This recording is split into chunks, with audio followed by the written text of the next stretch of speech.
প্রায় দেড় যুগের নির্বাসন শেষে দেশে ফেরার পর 2 মাসেরও কম সময়ের মধ্যে বাংলাদেশের সবচেয়ে গুরুত্বপূর্ণ নির্বাচনে জয় পেয়ে প্রধানমন্ত্রী হতে পারেন তারেক রহমান, দিতে পারেন দেশের নেতৃত্ব, যেমনটা তার বাবা মা দিয়েছিলেন।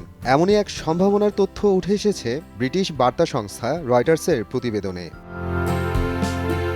মঙ্গলবার 10 ফেব্রুয়ারি বিএনপি চেয়ারম্যান তারেক রহমানকে নিয়ে রয়টার্সের Tarique Rahman from exile to edge of power শীর্ষক প্রতিবেদনে বাংলাদেশের আসন্ন জাতীয় নির্বাচনে জয়ের মধ্য দিয়ে তারেক রহমানের প্রধানমন্ত্রী হওয়ার সম্ভাবনার কথা বলা হয়েছে।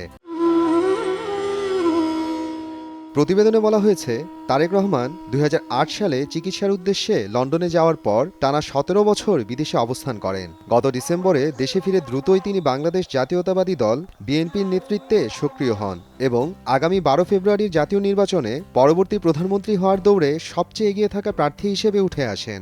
সবচেয়ে সুস্বাদু হালিম রাঁধুনি হালিম, হালিম হোক রাঁধুনি হালিম।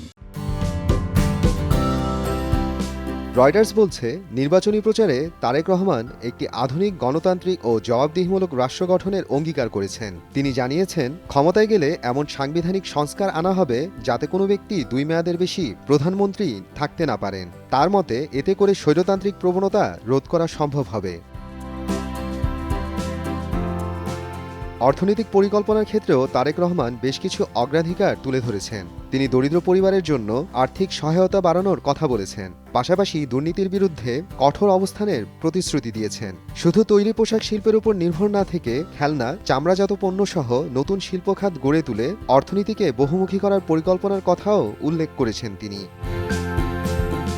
আন্তর্জাতিক সম্পর্কের প্রশ্নে রয়টার্স জানায়, তারেক রহমান সবার সঙ্গে বন্ধুত্ব নীতিতে বিশ্বাসী হওয়ার কথা বলেছেন। কোনো একক দেশের উপর অতিরিক্ত নির্ভরশীল না হয়ে ভারসাম্যপূর্ণ পররাষ্ট্রনীতি অনুসরণের ইঙ্গিত দিয়েছেন তিনি।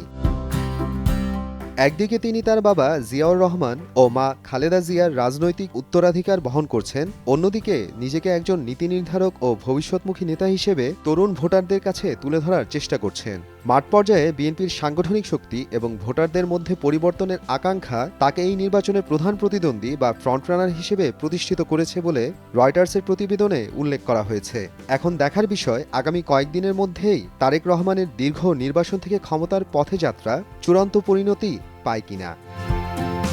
মোহাম্মদ আফরানুল ইসলাম, সময় সংবাদ।